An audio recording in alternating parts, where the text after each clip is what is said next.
Oiga, a ver, tuvimos balaceras durante la jornada de ayer que venían otra vez en Conchalí, un ataque hoy día a carabineros. ¿Cómo están evaluando ustedes las cifras post cuenta pública? Tuvimos más o menos una cantidad importante de cifras. ¿Cómo evalúa usted estos últimos hechos? A ver, yo podría incluso agregar este de ahora, ¿Sí? ¿no? Yo el día jueves estuve en el encuentro con la Cámara Regional de Comercio de Valparaíso a propósito de la recuperación de los espacios públicos y del comercio, porque es clave esto a propósito del incendio que ocurrió estos días en Valparaíso, porque uno de los énfasis que nosotros hemos señalado, y fue parte del diálogo que de hecho tuvimos con la Cámara Regional en Valparaíso y que yo esta próxima semana tengo con la Cámara Nacional de Comercio, es que recuperar el comercio es una manera también de recuperar los espacios públicos. Pero detrás de esto también tiene que ver con recuperar infraestructura abandonada, ¿no? En algunas ocasiones hay infraestructura que queda abandonada porque hay procesos de remodelación que no se llevan a cabo porque las empresas quiebran, se interrumpen, etc. Y esos terminan siendo lugares que provocan incivilidades, suelen estar utilizados por personas en situación de calle y se generan hechos, delitos, incivilidades o riesgos de incendios como lo que han ocurrido en Valparaíso. Por eso recuperar el comercio es una manera de recuperar espacios públicos. No, lo digo a propósito de lo de Valparaíso de ahora y lo que está pasando en la ciudad Puerto, donde yo creo que hay una iniciativa bien transversal. Usted me habla de recuperar el comercio. La semana pasada tuvimos acá a Adolfo Numi de los representantes del comercio del barrio Meix.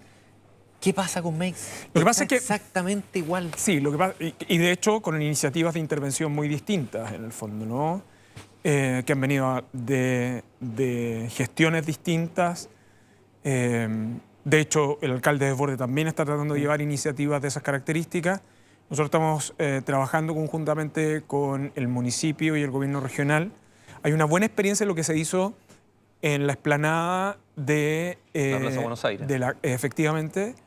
Ya hay un trabajo más focalizado, pero bastante más estructural en el caso de Meix, porque no solo supone intervención de orden público. Usted puede intervenir esa zona a propósito de toldos azules, tener policía, control de orden público, etcétera, pero usted no puede mantener esa dotación policial permanentemente, porque esencialmente lo que tiene ahí son estructuras logísticas de comercio ilícito que no solo ocupan el espacio público, que es uno de los aspectos, sino que abastecen esos espacios. Existen organizaciones criminales a las cuales están asociados y por eso la estrategia es más bien una estrategia integrada que involucra no solo policías, impuestos internos, aduanas, que es lo que se está trabajando en la actualidad conjuntamente también con el municipio. Pero abordar una situación como el comercio ilegal en Meix y en otros lugares Sí. tiene que ver con abordar estructuras criminales mucho más estructurales. ¿Y por qué yo insisto que es importante recuperar el comercio? Abrir las cortinas es recuperar el espacio público, porque la gente ocupa la calle, porque es un espacio que se dinamiza. Y recuperar el espacio público no solo recuperar plazas, sino que también es recuperar adecuadamente el comercio y por eso la semana pasada, esta semana estuvimos en Valparaíso y esta próxima semana estaremos con la Cámara Nacional de Comercio. Ministro, este año entrevisté en enero, creo que fue, de este año a Mario Desbordes y le pregunté por plazo. Sí. ¿Cuándo podría Meix volver a ser un barrio que se pueda caminar, no libre de delincuencia? Eso es muy difícil, pero ¿cuándo se va a poder cambiar? Y él me decía, quizás de aquí a 2 años. En su caso, ¿se puede poner un plazo con Meix? ¿Es posible entregar un plazo, es decir, cuándo se va a solucionar el Lo que problema pasa de es que Meix requiere este es un buen ejemplo de que aquí las autoridades solas no funcionan. O sea, el alcalde de Desbordes no lo va a poder hacer solo y el Ministerio de Seguridad tampoco lo puede hacer solo y por eso estamos trabajando coordinadamente. Hubo esfuerzos también en administraciones anteriores, pero lo que hay ahí es la creencia que simplemente vamos a recuperar el uso de la calle y las veredas. No, detrás de Meix hay estructuras y organizaciones criminales y por lo tanto la manera de abordarla es mucho más estructural. ¿Y se puede dar un plazo, ministro? Yo creo que lo que corresponde, y esto a propósito de lo que ha dicho el alcalde de Desbordes, que es el trabajo integrado que se está haciendo en la actualidad para ir progresivamente atacando las organizaciones, o sea, las organizaciones criminales que funcionan en Meix. Yo creo que en esto hay que ser bien categórico. El uso del espacio público ahí no es espontáneo. No. Ese es un uso que hay una organización, planificado, se cobra, organizado, arriendo, que proviene. hay protección. Y además hay evasión fiscal muy seria, pero en segundo lugar, por eso el trabajo con aduanas en el fondo, ¿no? Mucho del comercio que está en ese lugar proviene a su vez de contrabando sea porque se utilizan pasos no habilitados, sea porque se utiliza la frontera o para alguno de nuestros puertos. De hecho, el día de ayer nosotros tuvimos una reunión con el director del Servicio de Impuestos Internos, con la directora del Servicio Nacional de Aduanas y Carabineros, porque estamos abordando los trabajos de los controles integrados, en ruta y en lugares como este. Por eso, MEIS, no hay que quedarse simplemente con sacar los toldos azules. Lo que hay que sacar de ahí son las organizaciones criminales que funcionan en ese lugar. Ese trabajo integrado es el que nos va a permitir obtener resultados, y ese resultado, para que sea eficaz, requiere un trabajo consistente en el tiempo. El plazo que ha dado el alcalde de Desbordes es el plazo sobre el cual han estado trabajando las instituciones para ese fin. Pero debiéramos tener cambios progresivos, ¿no? Ministro, lo saco un poquito de MEIS, lo hablamos recién fuera de cámara. El tema del fútbol. Pablo Milad respondió de que finalmente el fútbol no tenía por qué hacerse cargo de esto y que el gobierno está instrumentalizando el tema de la violencia. ¿Cómo lo ven ustedes? O sea, tenemos esta eterna pelea de que el fútbol es un espectáculo privado, pero por otro lado, ¿qué es lo que pasa en el interior de los estadios? Los clubes no se hacen cargo, la NFP se lava las manos. ¿Qué pasa en los exteriores? Que eso sí le corresponde a Carabineros. Sí, a mí me sorprendieron las declaraciones de él porque no son muy distintas a las de cualquier dirigente político. Me es difícil... Bueno, él es político. Está bien, pero es presidente de una asociación gremial en el fondo, ¿no? Yo francamente no logro hacer esa distinción. Yo, detrás de esas declaraciones, fíjese que me recordé de un equivocado comunicado que divulgó la NFP la noche de la tragedia del Monumental. Sí. Que en medio de la tragedia sacan un comunicado refiriéndose al hecho y diciendo que esto es una de las manifestaciones más de la violencia en Chile. No solo me pareció impropio, inadecuado, fuera de contexto, entre medio de lo que estaba señalando, sino que una vez más, el problema de la NFP y de los clubes es responsabilizar a otros de responsabilidades propias. Porque convengamos que los eventos deportivos, sobre todo por sus características de masividad, son de responsabilidad de quienes los organizan. Eso es lo que dice la ley, esencialmente. Sí. Y por lo tanto, las condiciones de seguridad que deben garantizar al interior del recinto es responsabilidad de los organizadores. Y eso no de ahora, sino desde hace bastante tiempo. Desde la ley de violencia en los estadios. Entonces, y además, cuando nació en noviembre va a entrar en vigencia la ley de seguridad privada, la nueva ley de seguridad privada, que impone mayores exigencias. Entonces, por conveniencia, por convicción, los clubes profesionales y la NFP van a tener que hacerse cargo. A mí lo que me parece lastimoso es que sigan responsabilizando a terceros de obligaciones propias. ¿Y por qué desde el punto de vista de seguridad? Porque lo otro que es relevante es que al Ministerio de Seguridad no le corresponde la viabilidad ni financiera ni deportiva del fútbol. Al Ministerio de Seguridad lo que le corresponde es que eventos masivos cumplan con la ley, que fue lo que dijo el presidente de la República. Los promotores de esos eventos deportivos son los clubes deportivos. Entonces, a mí, francamente, me parece que la declaración del presidente de la NFP es una vez más una manifestación de responsabilidad a terceros de responsabilidad propia, porque lo único que falta ahora es que diga que el responsable de la venta de tickets es culpa del gobierno. Entonces, yo creo que a mí me parece que la lógica tiene un límite y cuando las explicaciones carecen de consistencia, entonces se producen absurdos como esas declaraciones. Por ejemplo, el clásico entre Colo-Colo y la U no se ha jugado. Quizás esa va a ser la gran prueba de fuego ya sin Estadio Seguro y con Ministerio de Seguridad. Pero, por ejemplo, hay un tema que aquí va más allá de la administración y la organización del fútbol. Las micros secuestradas, por ejemplo. Una micro secuestrada, aparte, secuestrada en Puente Alto. Sí. ¿Podemos asegurar que en este clásico no va a pasar aquello? A ver, lo que hay es lo siguiente. En el contexto de la instalación del Ministerio de Seguridad y las obligaciones que están vinculadas a eventos masivos, en el caso del fútbol, el fútbol tiene una particularidad. Y es que los impactos ocurren también fuera de los anillos de seguridad del recinto. Y de hecho, tienen un impacto muy significativo en los barrios donde determinados piños de las barras se organizan. Y yo por eso... Con el fuego artificial. Y yo por eso no tengo ningún problema en sostener, porque además así lo respaldan los antecedentes policiales, que lo que tenemos en las barras son determinados tipos de piños, no toda la barra, determinados tipos de piños que funcionan como verdaderas organizaciones criminales y que rentan de actividades lucrativas que se realizan en contextos de los barrios de los cuales ellos se organizan. De hecho, tienen una clara manifestación territorial, participan de varias economías ilícitas que van desde droga, los fuegos artificiales, que es un caso de contrabando, y hasta armas en el fondo. Por eso, ese impacto de violencia es relevante para nosotros. Carabineros de Chile lo que ha hecho es que ha estado trabajando en la especificación de sus protocolos, no solo asociados a los recintos, sino que también a estas localidades. Yo lo he dicho en otras oportunidades, la policía tiene perfectamente claro identificado cómo se estructuran estos piños y las formas y las estrategias de trabajo policial y de persecución penal van a ser mucho más intensivas en adelante. Yo la semana pasada estuve en la reunión de ministros del Mercosur de seguridad, además tuvimos una bilateral con la ministra Bullrich, de todos los temas, además de crimen organizado, terrorismo, control fronterizo. El cuarto tema de interés común es no exportar violencia. ¿Cuál es una de las manifestaciones de exportar violencia? Los barristas.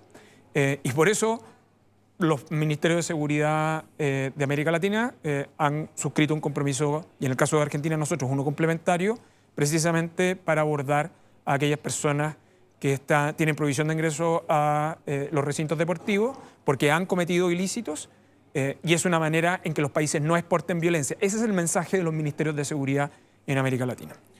Vamos a otro tipo de delincuencia, de cuello y corbata. Ayer quedó con una medida de arresto domiciliario total Luis Hermosilla, lo comentamos recién en el programa. Salió muy desafiante. Sí. Le pidió a la Fiscalía que lo lleve a juicio, criticó la justicia de los matinales. ¿Cómo ve el gobierno la salida de Hermosilla, esta rebaja de medida cautelar? No, el gobierno no tiene, ni le corresponde pronunciarse respecto ni del otorgamiento ni de los cambios de ninguna medida cautelar. No, más de las palabras de Hermosilla. A mí me parece que las palabras de Hermosilla solo se pueden entender en el contexto que es una persona que está siendo investigada. Una prisión preventiva prolongada tiene efectos, no solo en el caso de él, a mí me parece en el caso de cualquier persona. Él y su defensa tienen una estrategia judicial, el Ministerio Público tiene la suya, el Ejecutivo en esto, al igual que en cualquier otro caso, no le corresponde emitir opinión sobre este punto. Este es un caso que va a continuar en su investigación. El presidente en su momento lo habló, sí, de las filtraciones de Hermosilla. pero yo creo que es conveniente, sobre todo la forma y modo en que se han tratado muchos casos judiciales en el último tiempo.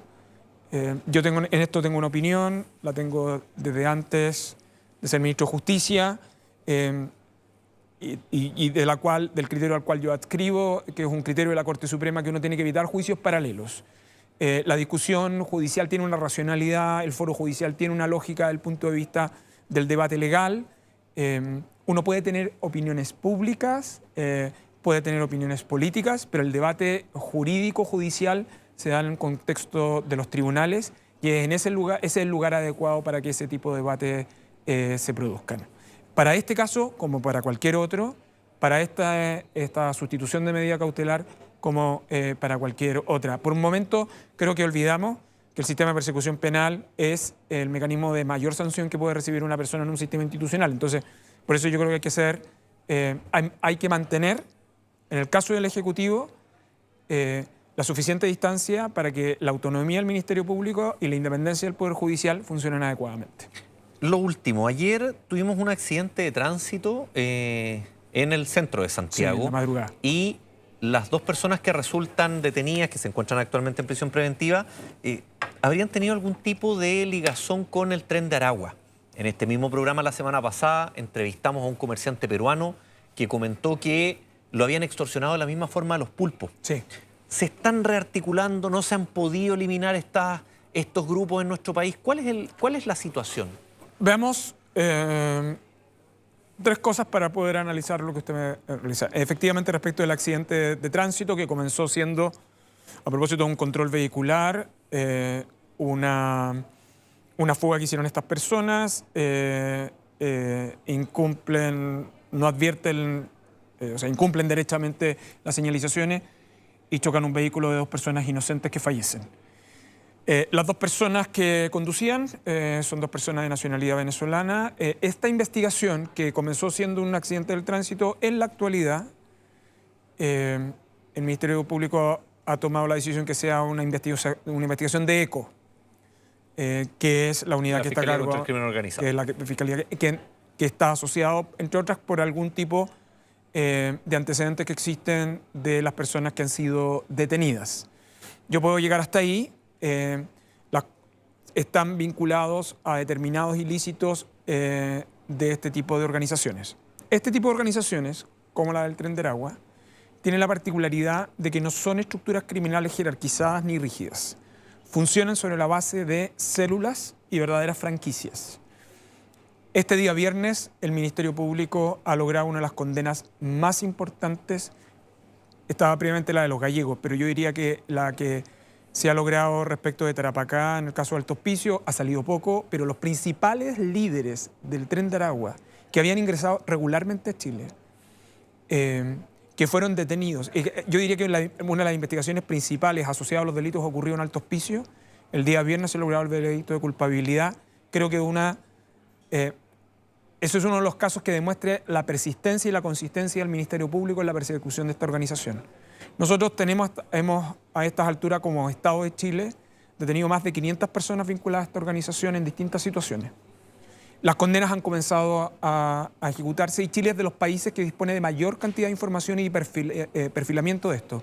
Por eso, como funciona como célula, se han ido moviendo a otros lugares, a regiones intermedias, y las policías que ya tienen relativamente identificados sus patrones han logrado pesquisarlas oportunamente.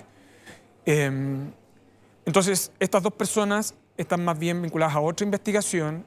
Los datos los deberá informar en su oportunidad el Ministerio Público y las policías. Y por eso ha sido una investigación que ha pasado a manos de ECO. Lo que yo creo que el país puede estar tranquilo, y las personas que nos están viendo, es que tanto el Ministerio Público como las policías tienen adecuadamente perfilada a esta organización y sus estructuras, y por eso cada vez que aparece disponen de una red de información que ha permitido pesquisarlas rápidamente, porque lo que hace este tipo de organizaciones es que se adaptan con mucha facilidad. Son estructuras criminales y verdaderas organizaciones empresariales de mucha sofisticación, y por eso es tan relevante la reacción oportuna. Y por último, sobre el caso del comerciante al cual usted hace referencia. De hecho, estos días ha aparecido el informe del Ministerio Público, el que analiza el caso de las extorsiones, que ha mostrado cómo en los últimos 10 años en el país ha aumentado, especialmente después de la modificación legal que amplió el delito de extorsión en abril del 2023. Hay un tipo de extorsión que es la extorsión violenta, que suele estar vinculada a organizaciones criminales, y ahí uno de las personas o de las víctimas habitualmente asociadas son comerciantes y habitualmente extranjeros, por un tipo de organización, claro, que es el caso de los pulpos. Pero lo clave en el caso de extorsiones es que las personas se están denunciando, y la razón no solo es la modificación legal, sino que también en algún sentido la confianza en las instituciones para poder perseguir estos delitos, y para nosotros es muy relevante, especialmente en el caso de personas de nacionalidad extranjera, que igualmente se denuncien esos delitos, porque el Estado chileno persigue con indiferencia de la situación de nacionalidad o situación migratoria de la víctima. Y solo quisiera, si me permite, un comentario adicional. Yo diría que hay que preocuparse también de dos tipos de extorsiones adicionales: la cibernética, la que hace por medio, y la segunda, la sextorsión, ¿no? En la que amenaza a otro con el propósito de revelar fotografías o imágenes íntimas. Esos dos tipos de extorsiones también son muy significativas desde el punto de vista de la cantidad de extorsiones que han aumentado en el país, y son mayoritariamente cometidas por chilenos. Eso está en otro ámbito, distinto a organizaciones criminales, pero el número es igualmente preocupante para el país. Ministro, muchas gracias. No, por Le favor. agradecemos. Muy buenas tardes ya. Sí. Pausa, volvemos de inmediato.